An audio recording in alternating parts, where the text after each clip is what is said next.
By the way, sino po rito yung mga may asawa na? Dalawa lang po yung may asawa. Sino rito yung gusto pang mag-asawa? Yung mga young pro natin, sino rito yung gusto niya magkaroon siya ng, pagdating ng panahon, magkaroon ng pamilya? Yung iba ayaw na magkapamilya. Alam niyo po, isa sa mga pinaka magandang regalo ng Panginoon, totoo po ba? Yung isang maayos na relasyon. Sino po naniniwala? Regalo ng Panginoon yun yung pagkakaroon ng isang maayos na relasyon. Mula doon sa pagkakaroon ng asawa o mula doon sa pagkakaroon ng boyfriend, ng girlfriend, hanggang doon sa pagkakaroon ng asawa, isang magandang regalo mula sa Diyos ang pagkakaroon ng relasyon. Alam niyo po, at the same time, isa sa mga hindi pwedeng mawala sa relasyon, yung expectation. Sino po rito? Marami pa siya mga ina-expect o may mga bagay na ina-expect siya sa kanyang asawa. Yung iba, wala na. Lagi bang bigo? At sino rito naniniwala na kapag ka nasa isang relasyon ka, hindi pwedeng wala kang gustuhin. Totoo po ba yun? Hindi nauubos yung ating mga expectation, hindi nauubos yung mga gusto natin mangyari sa ating relasyon, and at the same time, totoo po ba, na kapag ka nandoon tayo sa isang relasyon, hindi pwedeng maubusan ka ng inaasahan. Lagi kang may inaasahan yung asawang babae, lagi may inaasahan doon sa kanyang asawang lalaki. At yung mga boyfriend o yung mga mag-girlfriend, lagi silang may inaasahan sa isa't isa. Pero ang problema, maraming relasyon, maraming mga unmet expectation. Totoo ba yan? Hindi lahat ng expectation mo sa iyong asawa, nagawa ng asawa mo Totoo po ba yan? Hindi lahat ng expectation mo sa iyong boyfriend, sa iyong girlfriend, nagawa ng boyfriend mo o ng girlfriend mo. Ang problema sa isang relasyon, hindi lahat ng gusto mo nangyari. O iyon yung nangyari. At sa isang relasyon, ang problema, hindi lahat ng inaasahan mo, iyon yung nangyari. Hindi lahat ng gusto mo, iyon yung naranasan mo. Ito po ang totoo. Hindi ka naman pwedeng hindi masaktan sa isang relasyon kapag ka hindi nangyari yung mga expectation mo. Totoo po ba yan? Sino rito nasaktan na nung mabigo ng asawa? Wala po bang binibigo dito ng asawa? Yung mga expectation mo sa asawa mo? Sino rito nasaktan na nung hindi nangyari yung inaasahan mo na dapat ibigay o gawin ng asawa mo? At the same time, hindi nangyari yung gusto mo na gawin ng asawa mo. Kasi nga, again, ito po ang isang reality pagdating sa usapin ng relasyon, mag-asawa man yan o mag-girlfriend pa lang kayo, mag-boyfriend pa lang kayo, hindi pwedeng hindi ka masaktan pag hindi nangyari yung mga expectation mo. At hindi pwedeng hindi ka masaktan pag iba doon sa mga inaasahan mo ang siyang nangyari sa relasyon mo. Now, ano pinapakita nito? Bakit nga ba kailangan na ang isang relasyon magkaroon ng boundaries para nang sa ganon, yung mga expectation mo, meron ka ng standard dun sa mga expectation mo. Bakit kailangan na ang isang relasyon magkaroon talaga ng boundaries, although mag-asawa na kayo o mag-boyfriend pa lang kayo, dapat meron ng mga naiseset na boundaries sa isang relasyon. Alam niyo po, bakit kailangan ng boundaries sa isang relasyon?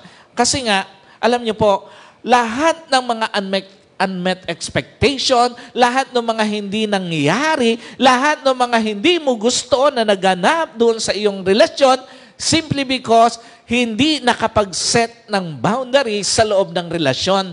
Hindi nakapaglagay ng boundaries, hindi nakita yung halaga ng boundaries sa isang relasyon. Now, bakit kailangan ng boundaries sa isang relasyon? Unang-una, tandaan nyo po, lahat ng relasyong walang boundaries, prone na maabuso.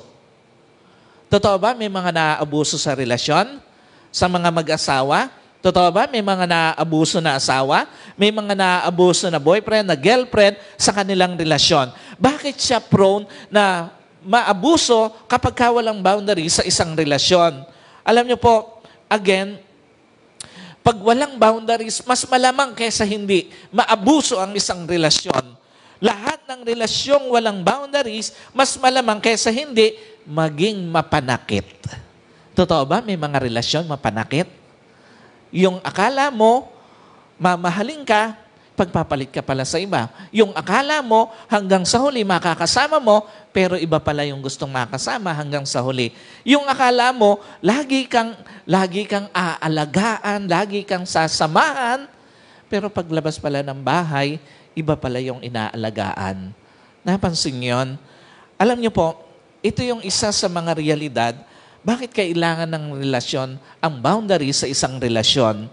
Lahat po ng relasyong walang boundaries, mas malamang kesa hindi maingatan. Bakit? Una, boundaries ang magpoprotekta sa lahat ng uri ng pang-aabuso sa isang relasyon. Bakit kailangan yon?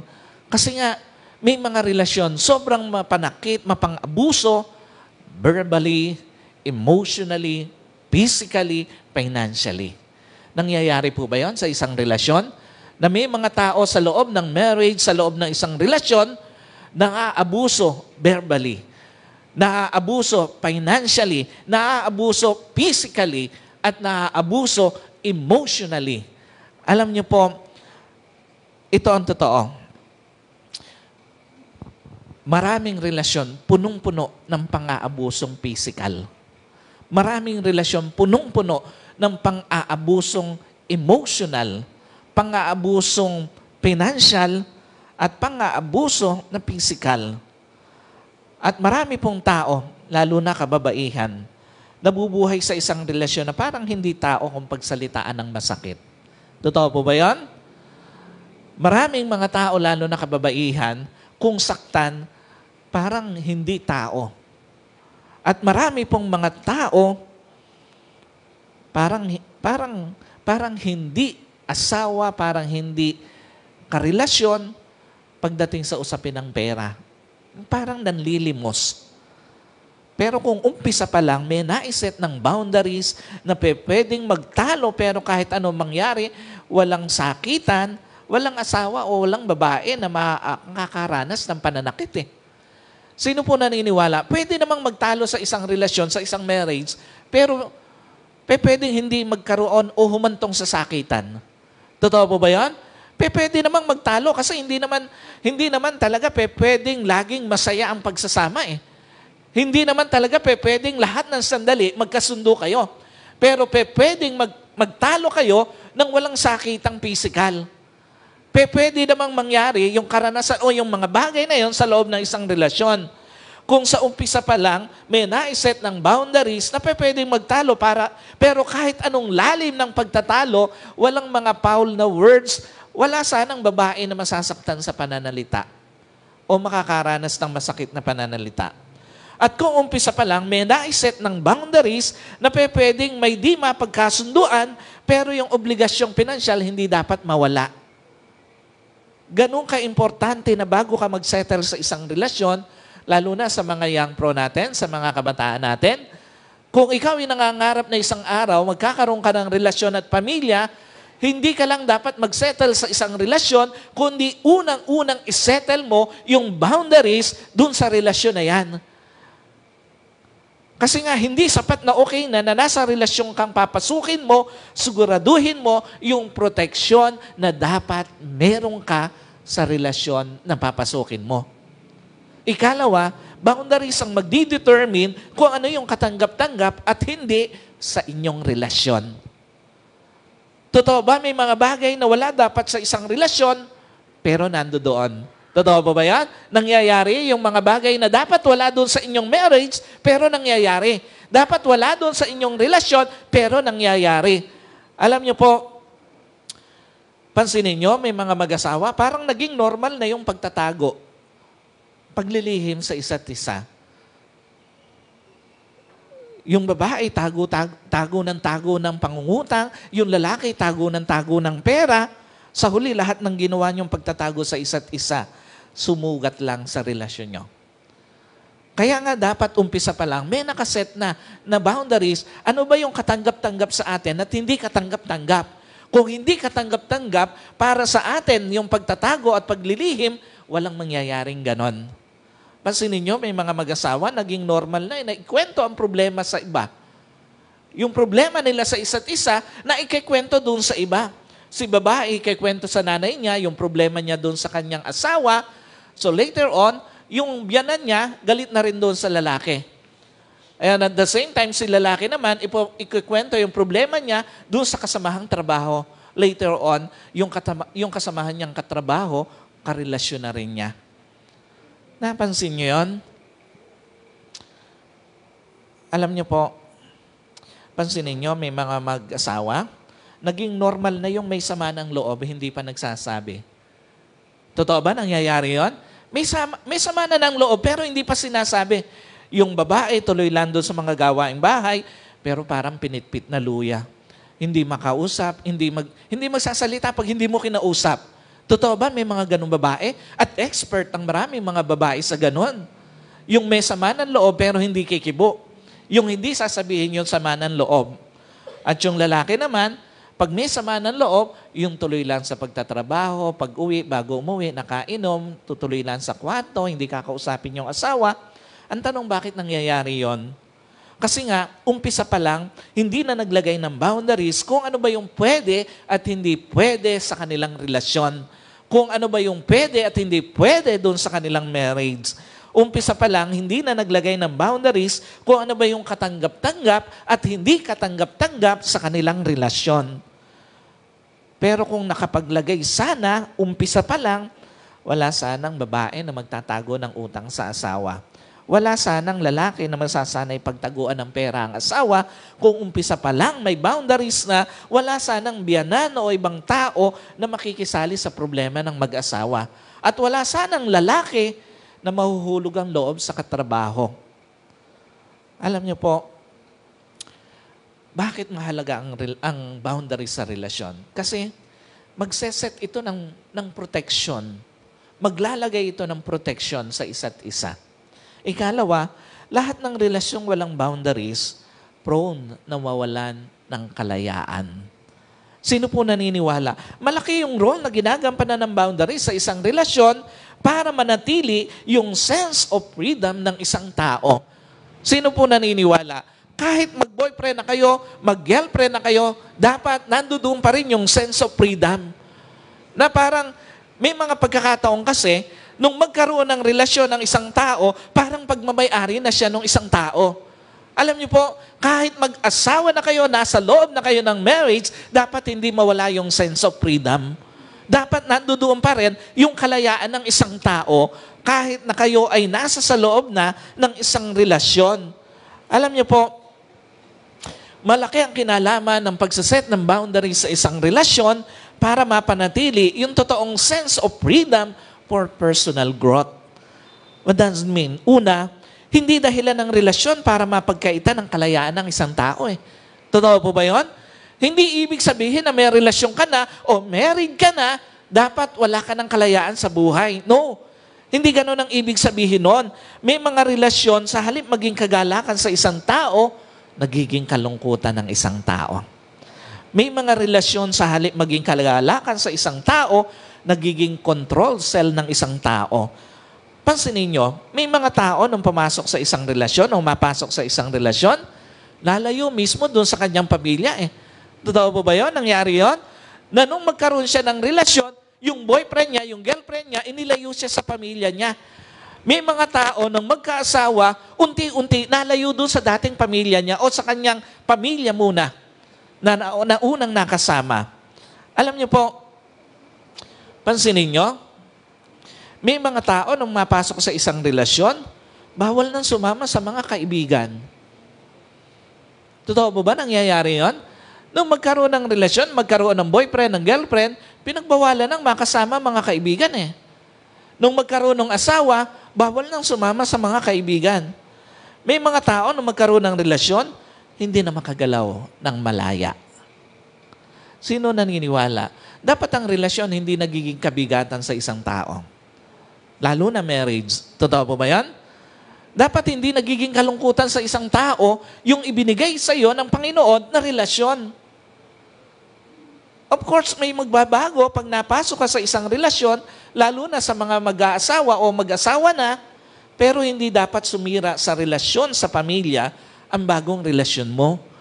Dapat hindi mo nagkaasawa ka, nalayo ka na doon sa pamilya mo.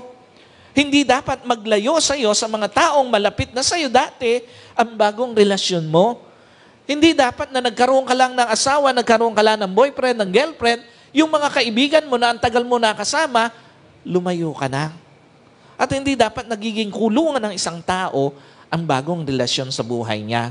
Pero kung, tandaan nyo po, kung may naiset na boundaries, hindi na masusuppress o hindi masusuppress ang kalayaan ng isang tao as an individual kahit may relasyon pa siya. At ikalawa, hindi dahilan ng isang relasyon para huminto ang personal growth ng isang tao. Sino po naniniwala? Kahit nagkaroon ka na ng bagong relasyon sa buhay, dapat nagpapatuloy ang pag-grow ng isang tao as a personal, as an individual. Na hindi mo nagkaasawa ka na, hihinto ka na doon sa karir mo, hihinto ka na doon sa mga habit mo, hihinto ka na doon sa mga gusto mong maabot pa sa buhay mo. No, hindi ganon. Dapat ang relasyon, hindi siya nagiging dahilan para hindi maabot yung mga gusto pang maabot ng isang tao sa buhay niya. Alam niyo po, by the way, sino rito, marami pang gustong maabot sa buhay. Kahit na may asawa na, kahit na may boyfriend na, kahit may edad na, nandoon pa rin sa puso mo yung mga gusto mong maabot sa buhay mo eh. Yung mga gusto mong mangyari sa buhay mo. Alam niyo po, hindi dapat humihinto sa pag-abot ng pangarap ang isang tao. Hindi dapat humihinto sa pag-abot ng mga gusto niyang mangyari ang isang tao. Kasi nga, again, may mga tao na magkaasawa, binawalan na magpatuloy sa kanyang karir eh. Napansin niyo yan? May mga tao na magkaasawa na, binawalan na maabot yung mga gusto niyang maabot sa buhay. At may mga tao, binawalan na magkaasawa, na gawin yung mga hilig niya na hindi naman nakakasira sa kanilang relasyon. Tandaan niyo po, dapat ang relasyon nagpo-promote hindi lang ng freedom of individuality within relationship, dapat nagpo-promote din ito ng freedom of individual to nurture their personal development. Dapat ganun ang isang relasyon. Tuloy-tuloy na tumutulong para ma-develop ang isang tao, hindi na ikukulong doon sa kung sino siya before. Alam niyo po, ano pinapakita rito ng Panginoon? Dapat yung relasyon na meron ka, tinutulungan kang mag-grow as a person at hindi ka kinukulong doon sa dating level ng pagkatao mo, ng personality mo. Dapat ang relasyon na meron ka, tinutulungan kang maabot mga dati mong pangarap at hindi ka kinukulong sa mga bigo mong pangarap.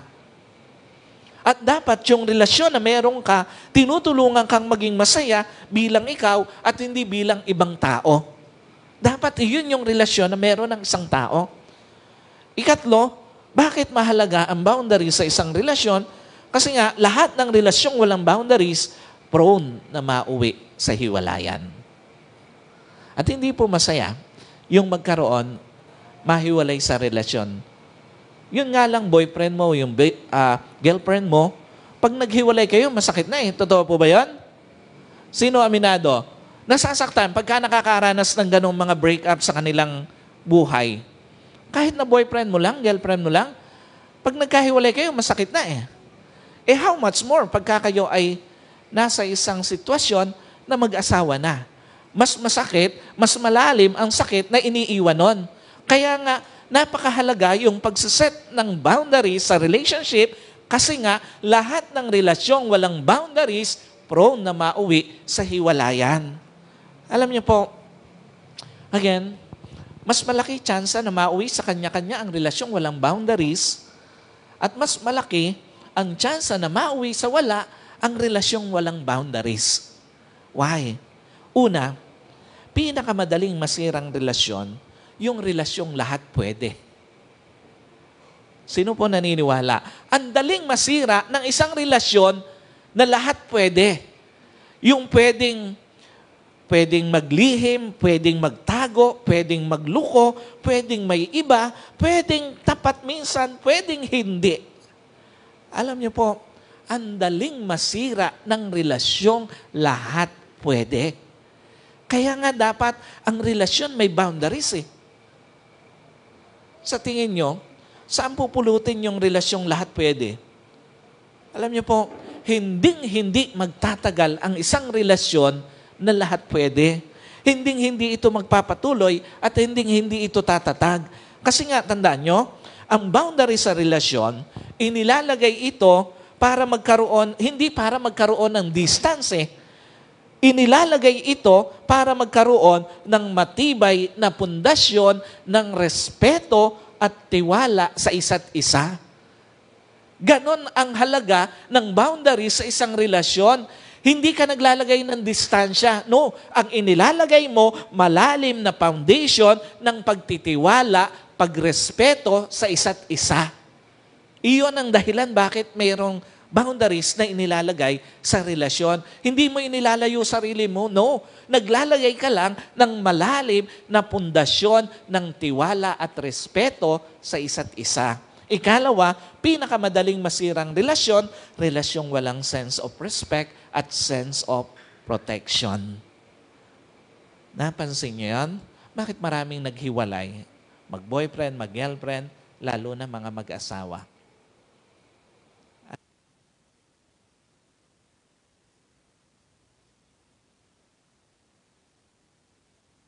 Opo ba yan?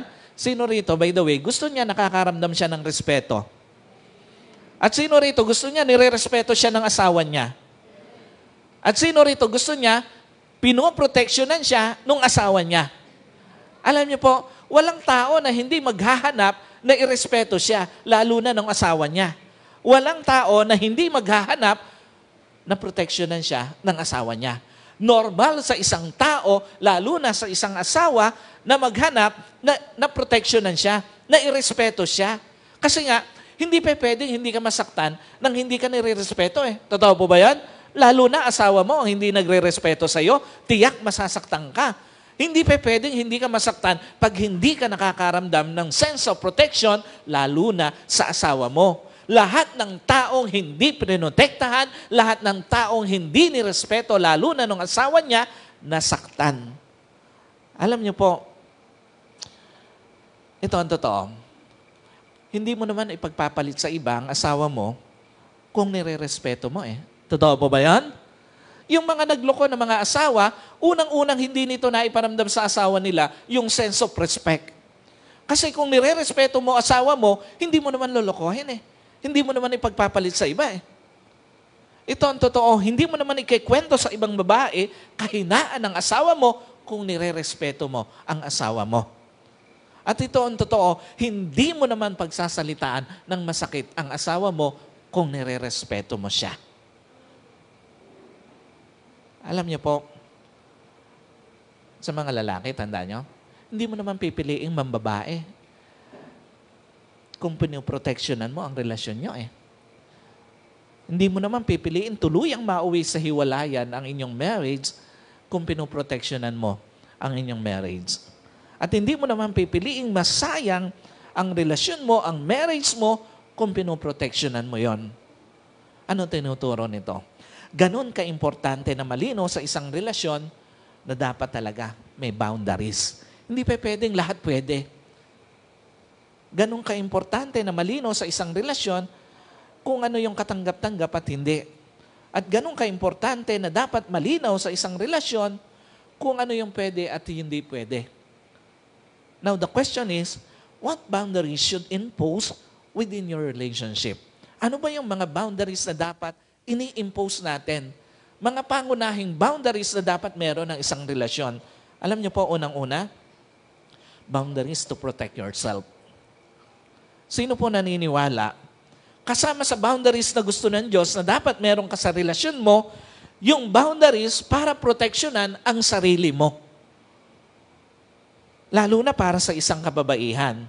Boundaries laban sa pananakit na physical o physical na pananakit. Boundaries laban dun sa masasakit na salita. Boundaries laban dun sa hindi makataong pagsuportang pinansyal. Napansin nyo? May mga kababaihan, nung matapos iwan ng asawa nila, parang nag-iwan lang ng tuta sa bahay. Nawala na ng suporta, nawala na ng pakialam, lalo na dun sa mga anak. may mga ganong lalaki na matapos iwan yung kanilang dating asawa, yung kanilang mga anak, parang nag-iwan lang ng bagay. Nawala na yung suporta na dapat siya yung nagsusuporta. Alam niyo po, kaya nga dapat malinaw sa isang tao, lalo na sa isang babae, meron dapat boundaries sa isang relasyon. Alam niyo po, again, ano pinapakita nito? Pag nasa sa puntong sinasaktan ka na physically, lumayo ka na. Proteksyonan mo sarili mo. Sa mga kababaihan, tandaan nyo po, lalo na doon sa mga mag-aasawa pa lang, pag nandoon sa punto na nasanay na yung taong kasama mo na sinasaktan ka physically, na mayat maya, walang ginawa kundi saktan ka, lumayo ka na. Proteksyonan mo sarili mo. Pag nasa puntong niloloko ka na ng paulit-ulit, yung pagluloko po ng 1 beses, 2 beses, pwede mo pang sabihin na baka ito dahilan ng kanyang kahinaan, nadala ng sitwasyon, pero yung paulit-ulit, nakakalima ng pambababae, nakakasampu ng pambababae, ay hindi na kahinaan yon. Kalokohan na niya yon. Dapat mag-isip ka na. Pag paulit-ulit ka ng niloloko, make a space, make a reflection. Proteksyonan mo sarili mo. At pag nasa sa puntong hindi mo na halos makain yung mga sinasabi sa'yo, make a space, make a reflection. Proteksyonan mo sarili mo. At pag nasa sa puntong halos manlimos ka na ng pinansyal na obligasyon naman sa'yo, mag-isip-isip ka. Proteksyonan mo sarili mo. Pansinin niyo ang sabi dito sa Proverbs 22, verse 3, ang matalinong tao ay nakakakita ng panganib at nagkukubli siya. Ngunit nagpapatuloy ang walang muwang at siya ay nagdurusa.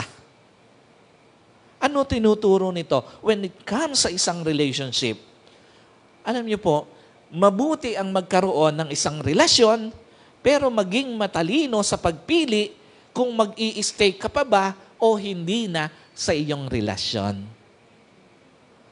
Mabuti yung magkaroon ng isang relasyon, pero hindi kasama sa dahilan bakit may relasyon ka, ang saktan ka maya't maya.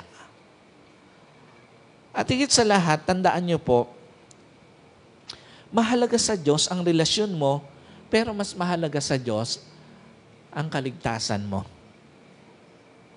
So be wise. Hindi lang sa pagpili ng isang relasyon, lalo na't higit sa lahat, be wise sa pag-i-stay sa isang relasyon.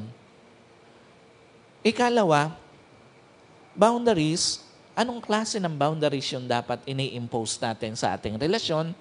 Boundaries to protect your inner peace. Sino po naniniwala? Kung meron mang isa pa sa dapat na pinoprotektahan ng isang tao sa kanyang relasyon, yung kanyang inner peace, yung kanyang kapayapaan. Kasi nga sa ayaw at sa gusto mo, may mga tao sa halip bigyan ka ng kapayapaan, kabagabagan ang ibibigay sa iyo. Totoo ba yan? Sino rito naka-experience na nun? Yung mga taong nakasalamuhan niya o doon sa mga nakasalamuhan niya, sa halip na bigyan siya ng kapayapaan, kabigatan sa puso yung naibigay sa kanya. Alam niyo po, sa ayaw at sa gusto mo, may mga tao sa halip na kagaanan, kapayapaan, kabigatan ang inibinigay sa kalooban mo eh. At sa halip na kagaanan, kapayapaan, kapaitan sa kalooban ang ibinigay sa iyo. What does it mean? Una, kung mag-aasawa ka, isa sa mga i-consider mo, doon po sa mga kabataan natin, kung mag-aasawa ka pa lang, isa sa mga i-consider mo, mapapayapa ka ba sa piling niya? Sino po naniniwala? Importante na i-consider yan eh. Yung pipiliin mong makasama habang buhay, importante na i-consider mo yung inner peace mo eh. Yung mapapayapa ka ba dun sa taong makakasama mo? Kasi nga, araw-araw mo yung makakasama eh. Gabi-gabi bago ka pumikit, siya yung nakikita mo. Pagmulat ng mata mo, siya pa rin yung nakikita mo. So makakapili ka o kung nakapili ka ng hindi mo dapat piliin, bago ka matulog, nabubuwisit ka. Pagising mo, nabubuwisit ka pa rin. Habang natutulog ka, nabubuwisit ka sa panaginip mo. At paggising mo sa umaga, nabubuwisit ka pa rin. Kaya buong araw, buong buhay mo, buwisit ka. Kaya nga ganun ka-importante na pinipili yung makakarelasyon. Ganun ka-importante, pinipili yung makaasawa. Alam niyo po, pansinin niyo, yung paalala ni Paul dito sa 2 Corinthians, chapter 6:14, sabi niya, do not be unequally yoked with unbelievers, for what partnership has righteousness with lawlessness, or what fellowship has light with darkness? Si Paul ginamit niyang metaphor yung yoke, kung saan isa tong uri ng tabla na inilalagay doon sa dalawang hayop, karaniwan mga ox o mga baka, para doon sa kanilang gawaing pang-agrikultura o doon sa mga pagsasaka. Pero, pansinin niyo po, pag mismatch o hindi tugma, magre-resulta ito ng mas mabigat na gampanin o dalahin doon sa isa. Pag mismatch yung nagdadala nung yoke, merong isa na nabibigatan doon. At totoo po ba, may mga relasyon, may mga marriage, madalas may isa doon yung nagdadala ng bigat. Isa lang yung nagdadala ng bigat. Alam niyo po, kaya nga si Paul, ahead of time, pinakita niya na hindi lang ito about sa faith mo, ang magiging impact sa'yo. Yung sinabi na yon ni Paul, na sabi niya, huwag kayong makipamatok doon sa hindi mananampalataya, hindi lang siya nagsasalita tungkol sa magiging impact ng pananampalataya mo. It will be a detrimental to both of your faith and your inner peace. In short, hindi lang faith mo ang mapipinsala when you unequally yoke with unbelievers, maging yung inner peace mo. Kaya nga mahalaga na pinipili na mabuti ang makakasama habang buhay.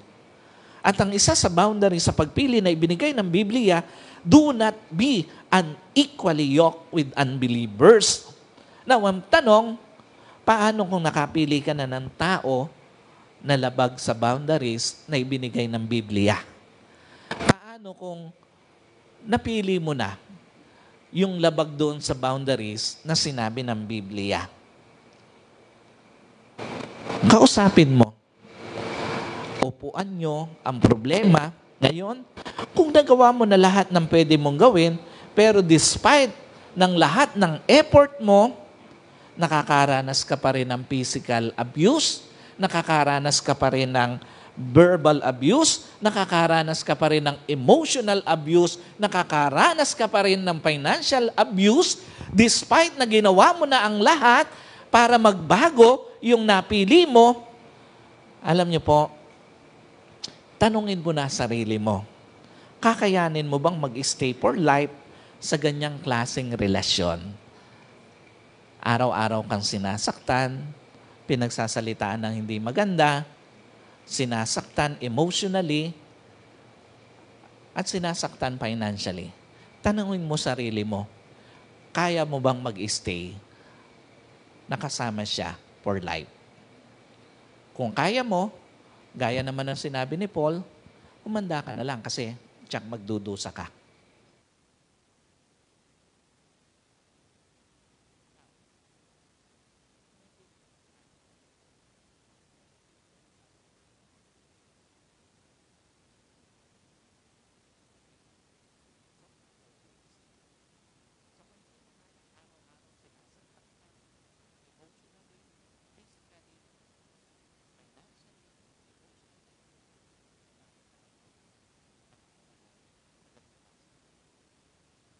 And finally, what boundaries should we impose sa isang relasyon? Boundaries to protect your self-respect. Hindi lang yung kapayapaan ng puso mo, ng kalooban mo, kung hindi yung respeto mo sa sarili mo. Sino po naniniwala? Isa yun sa mga dapat pinoproteksyonan ng isang tao.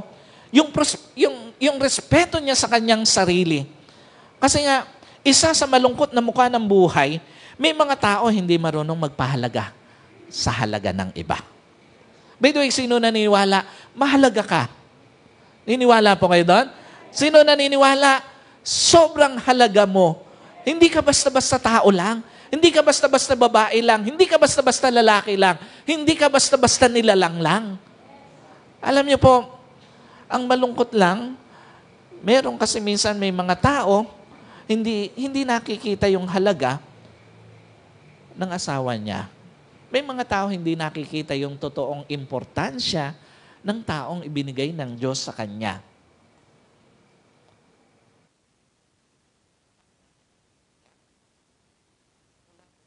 Testament hanggang dun sa New Testament, ang sabi doon, love your neighbor as you love yourself. Sabi rito, dito sa Leviticus, dito po kinuha yun ng Panginoon sa Leviticus chapter 19 verse 18. Ibigin mo ang iyong kapwa na gaya ng iyong sarili. Alam niyo po, magbigay ng pagmamahal sa iba, pero wag mong uubusin yung pagmamahal para sa sarili mo. Magbigay ng pagpapahalaga sa iba, pero wag mong uubusin yung pagpapahalaga para sa sarili mo. Magbigay ng respeto sa iba, pero wag mong uubusin yung respeto para sa sarili mo. Tandaan mo, setting boundaries to protect yourself, to respect yourself, is not selfishness. Tandaan nyo po, para mamahal mo ng totoo ang kapwa mo, kailangan mo munang matutunang mahalin din ng totoo ang sarili mo. Ang tanong, paano mo gagawin yon? Una, maniwala ka, you are God's masterpiece. Maniwala ka. Sino po naniniwala? Ikaw yung isa sa mga pinakamagandang nilikha ng Diyos. Sino po naniniwala?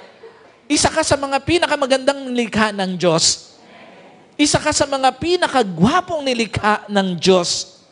At sino po naniniwala, ikaw ang isa sa mga pinakamahal na nilikha ng Diyos. At isa ka doon sa mga pinakamahalagang nilikha ng Diyos. At dahil doon, pakatandaan mo, do not waste God's masterpiece to someone na hindi ka kayang irespeto. Lalo na hindi pa kayo mag-asawa. Huwag mong sayangin yung sarili mo sa isang relasyon na hindi kayang irespeto pagkatao mo.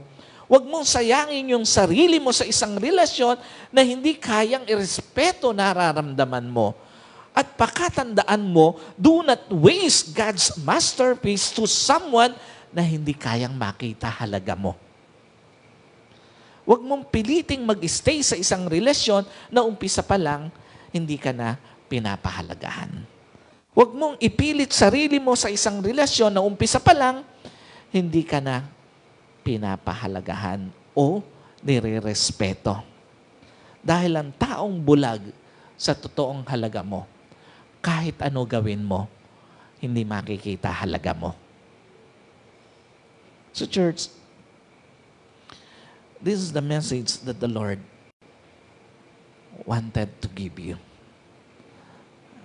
Ang sabi po sa Isaiah, dito ko po tatapusin ang mensahe ng Panginoon for this morning, 43 verse 4, doon sa first part. Ang sabi doon, you are precious and honored in my sight, and I love you. Sapagkat ikaw ay mahalaga sa aking paningin at kagalang-galang at minamahal kita. Sino po naniniwala? Kasama ka doon sa gustong sabihan ng Diyos na mahalaga ka sa Diyos. Importante ka sa Diyos at mahal ka ng Diyos. Alam niyo po, kung hindi ka man minahal ng taong minahal mo, tandaan mo, may Diyos na nagmamahal sa iyo ng totoo. Kung hindi ka man pinahalagahan ng taong pinahalagahan mo, may Diyos na nagpapahalaga sa iyo. Kung hindi ka man nirespeto ng tao na nirespeto mo, ang sabi ng Panginoon, I honored you. Mahalaga ka sa Diyos. Importante ka sa Diyos. Huwag mong ipilit ang sarili mo sa isang relasyon, lalo na sa mga hindi pa mag-asawa, na again, pagmamahal sa iyo. Totoong pagrespeto, totoong pagpapahalaga, totoong pagprotekta. Ang isa pong relasyon na totoong regalo mula sa Diyos, nagpapahalaga ng totoo, nagmamahal ng totoo, nagpoproteksyon, nagpoprotekta ng totoo. Mahal ka ng Diyos. Mahalin mo sarili mo. Proteksyonan mo ang sarili mo.